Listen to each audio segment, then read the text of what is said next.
So in terms of the experience with VR itself, I've had some exposure to it beforehand, but this was more exciting and almost adventurous in the sense because there's such a creative aspect to both settings that this study uses with Mindshow or Google Tilt Brush.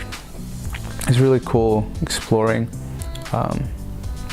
just what you could create and how creativity in and of itself could be used as like a distractor.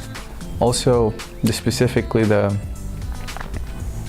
implementation, like the alcohol swab and the injection that was used in both studies, it did seem very plausible, even though it seemed to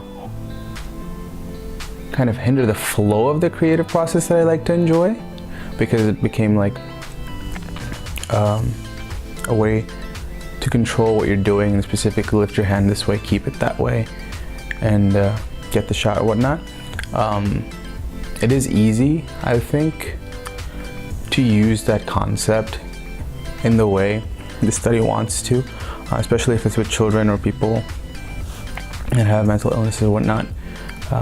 I think they would respond well to authority, and even if the creative process may be hindered or halted a little bit, I think it would still flow naturally enough for the alcohol swab or the injection to be given with them being distracted and not feel any sort of negative emotion or fear to it. Yeah, it is, to me personally at least, mind-blowing that there could be a plethora of studies that come out with just VR as it is right now.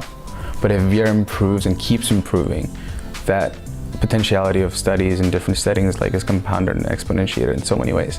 I think there's a lot of potential with VR studies being used in medical settings.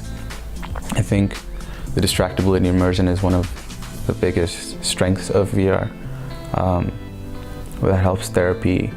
Children and people with mental illness need that sort of distraction and reinforcement of security and safety while they can feel like they're in a setting of danger or emotional distress. So that's something that's great. But again, the realism part, I think, is what can cause a lot of issues that need to be worked on as more studies are made, and that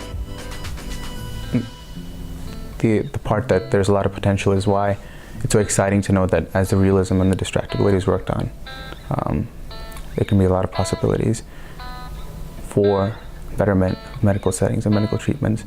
And also as VR updates itself and creates more ways to be immersed, it'll be interesting to see how these studies and the industry, the medical industry, can keep up. But yeah, there's a lot of hope.